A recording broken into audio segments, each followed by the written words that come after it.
המרכז המיוחד הזה, שהיה שומם ודי נידח, הפך להיות לפנינה תוססת בזכות כמה עסקים חדשים שקמו. יש לנו פה את עדה, שהיא תכשיטנית, שהיא בעצמה מעצבת תכשיטים, והמחירים שלה זה מחירי מפעל.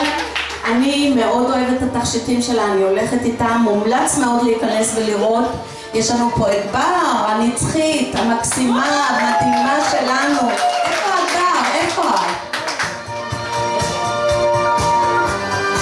ומי עוד יש לנו פה? ויש לנו כאן את מייקי, חנות מותגים לבגדי ילדים, מי שעוד לא ביקר, לכל הסבתות, כדאי לבוא, יש פה בגדים מאוד מאוד יפים.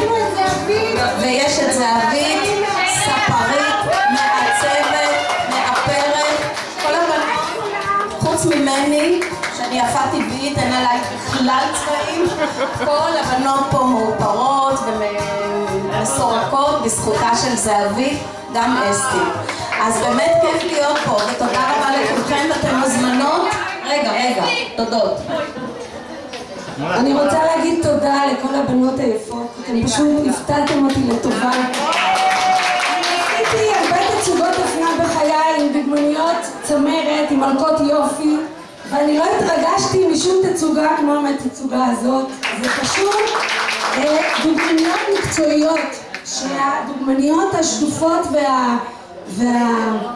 והאנורקטיות הן לא מגיעות לרמה של הבנות האלה. שפו. תודה רבה. אני שמחה לתת לכם את החוויה, ואתם עשיתם את זה כמו גדולות. תודה רבה לכם. תודה רבה לבנות שעוזרות לי ביד ימיני, מאיה ומזל. תודה רבה לזהבית שנתנה את כל כולה היום לאפר אותנו ולהדביק ולסדר לנו את השיער. תודה רבה לבעלי שעושה המון מאחורי הקלעים, אבל בלעדיו שום דבר לא יהיה. תודה רבה לבת שלי המקסימה, שחר, בואי נעמי, בואי. תודה רבה לשחר.